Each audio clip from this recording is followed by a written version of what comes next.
ব্রট to you by V-Guard, co-powered by Sensodyne ও ভিমল বলো কথা কেশরী। Associate sponsor UltraTech cement.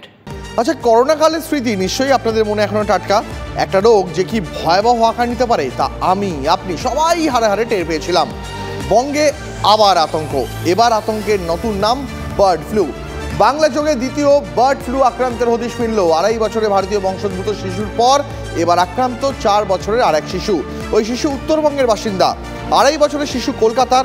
2টি শিশুর দেহে বার্ড ফ্লুর 2 পৃথক গোত্রের ভাইরাসের সন্ধান মিলেছে। বার্ড ফ্লুর ওপর নজরদারি চালাচ্ছে স্বাস্থ্য ভবন।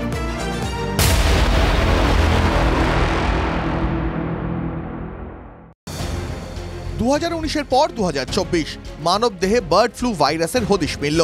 এই রাজ্যেই 2 শিশুর দেহে মিলেছে বার্ড ফ্লু এর ভাইরাস। উত্তরবঙ্গের বাসিন্দা 4 বছরের শিশুর দেহে H9N2 গোত্রের ভাইরাসের সন্ধান মিলেছে। উত্তরবঙ্গের ঘটনায় নমুনা সংগ্রহ করেছে প্রাণী সম্পদ বিকাশ দপ্তর। 4 বছরের শিশুর দেহে প্রাপ্ত ভাইরাসের সন্ধান পশ্চিমবঙ্গে প্রথম। 26শে ফেব্রুয়ারি থেকে হাই ফিভার, প্রবল শ্বাসকষ্ট সঙ্গে তলপেটে ব্যথা শুরু হয় উত্তরবঙ্গের ওই শিশুর। 23শে ফেব্রুয়ারি সরকারি হাসপাতালে ভর্তি হয় ওই শিশু। নমুনা পরীক্ষায় H9N2 ভাইরাসের সন্ধান DRDL ল্যাবে। 1 মে ওই শিশুকে অক্সিজেন সাপোর্টে হাসপাতাল থেকে ছাড়া হয়। অন্যদিকে ফেব্রুয়ারিতে কলকাতায় এসে আক্রান্ত 2.5 বছরের শিশু। তার শরীরে মেলে H5N1 গোত্রের ভাইরাস। বছর 10 আগে বার্ড ফ্লুর H5N1 গোত্রের ভাইরাস রীতিমতো সারা ফেলে দিয়েছিল। এর আগে চীন, মহারাষ্ট্রে বার্ড ফ্লুর এই গোত্রের ভাইরাসের সন্ধান মিলেছে। জানা গেছে ফেব্রুয়ারির শেষে সিঙ্গাপুর হয়ে অস্ট্রেলিয়ায় ফেরে ওই শিশু। অস্ট্রেলিয়ায় জ্বরের উপসর্গ, পরীক্ষায় বার্ড ফ্লু ধরা পড়ে। WHOর মাধ্যমে রাজ্য স্বাস্থ্য দপ্তরে খবর পৌঁছয়। কলকাতায় শিশুর সংস্পর্শে আসা লোকজনকে পরীক্ষা করা হয়। সূত্রের খবর, পরীক্ষায় আতঙ্কিত হওয়ার মতো কিছু মেলেনি। ফেব্রুয়ারি ঘটনায় রিপোর্ট মেলে মে মাসে। 2 শিশুই আপাতত সুস্থ। পরপর আক্রান্তের হদিশে বার্ড ফ্লুর পরিস্থিতির উপর নজরদারি চালাচ্ছে স্বাস্থ্য ভবন। ট্রেসিংটা দরকার ফার্স্ট, এবং সেইখানে জোর করে প্রিকশন দিতে হবে হিউম্যান বিংয়েছে। This the first thing. কোনটা সিভিয়ার হবে, কোনটা সিভিয়ার হবে না, পারতপক্ষে তো সিভিয়ার হয় না, কিন্তু এই কেসটা তো হয়েছে। সুতরাং সেইখানে কিন্তু আমাদের টেস্টগুলো করতে হবে, প্রপার সার্ভিলেন্স করে। যেখানে মুরগির ডেথ হচ্ছে, হাঁসের ডেথ হচ্ছে, সেইখানে কিন্তু ভালো করে টেস্ট করে ওই জায়গা থেকে কন্ট্রোলটাকে ব্লক করতে হবে। তাহলেই আমার মনে হয় আমাদের ওই আতঙ্কের জায়গাটা আর থাকবে না। এক নজরে দেখে নেব কিভাবে সংক্রমণ হচ্ছে। পাখির সংস্পর্শে এলে তবেই সংক্রমণ। মানুষ থেকে সংক্রমণের ঘটনা বিরল। বার্ড ফ্লুতে মৃত্যুর সম্ভাবনা 60%। এখনো পর্যন্ত মেক্সিকোতে বার্ড ফ্লুয়ে 1 জনের মৃত্যু হয়েছে। বার্ড ফ্লুর উপসর্গ: মাত্রাতিরিক্ত জ্বর ও মাথা ব্যথা, পেশিতে ব্যথা, শ্বাসকষ্ট, খিঁচুনি, সর্দি কাশি, পেটে যন্ত্রণা, গলায় ব্যথা, ফুসফুসে সংক্রমণ। কিভাবে বার্ড ফ্লু এড়াবেন?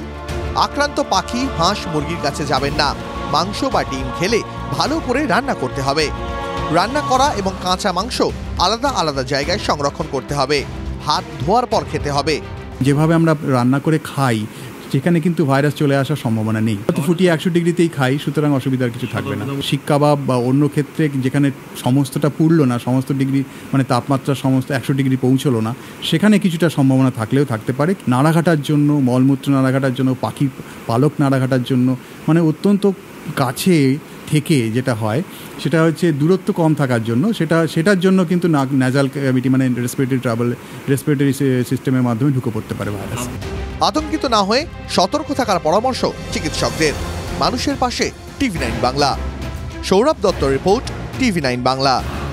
নজর রাখবো এই মুহূর্তে একটি গুরুত্বপূর্ণ খবরে। কুয়েতের অগ্নিকাণ্ডে মৃত্যু বাংলা শ্রমিকের। ইতিমধ্যে কুয়েতে পৌঁছে গিয়েছেন বিদেশমন্ত্রী। ভারতে আনা হবে মৃত শ্রমিকদের দেহ। দিল্লি বিমানবন্দর থেকে কলকাতায় আনা হবে বাঙালি শ্রমিকের মরদেহ। মুখ্যমন্ত্রীর নির্দেশে বিদেশ মন্ত্রকের সঙ্গে প্রতি মুহূর্তে যোগাযোগ রাখছেন বাংলার রেসিডেন্ট কমিশনার। বাঙালি শ্রমিকের পরিচয় এখনও জানাতে পারেনি বিদেশ মন্ত্রক। গতরাতেই কুয়েতের ভয়াবহ অগ্নিকাণ্ডে উদ্ধার কাজ নিয়ে দিল্লিতে বিদেশমন্ত্রী এবং জাতীয় নিরাপত্তা উপদেষ্টার সঙ্গে বৈঠক করেন প্রধানমন্ত্রী। মৃতদের পরিবারকে 2 লক্ষ টাকা ক্ষতিপূরণের এবং অর্থ সাহায্যের কথা ঘোষণা করেছেন প্রধানমন্ত্রী নরেন্দ্র মোদী। এবার সেই ঘটনায় প্রকাশ্যে এলো এক বাঙালি শ্রমিকের মৃত্যুর ঘটনা। আপনাদের আরও একবার জানিয়ে রাখি, কুয়েতের ভয়াবহ অগ্নিকাণ্ডে মৃত্যু হয়েছে এক বাঙালি শ্রমিকের। ইতিমধ্যেই কুয়েতে পৌঁছে গেছেন বিদেশমন্ত্রী। ভারতে আনা হবে মৃত শ্রমিকদের দেহ। কলকাতায় আনা হবে যে বাঙালি শ্রমিক মারা গেছেন তার দেহ। সেই বাঙালি শ্রমিকের পরিচয় এখনও জানাতে পারেনি বিদেশ মন্ত্রক। গতকাল রাতেই কুয়েতের অগ্নিকাণ্ড এবং উদ্ধার কাজ নিয়ে দিল্লিতে বিদেশমন্ত্রী এবং জাতীয় নিরাপত্তা উপদেষ্টার সঙ্গে বৈঠক করেন খোদ প্রধানমন্ত্রী।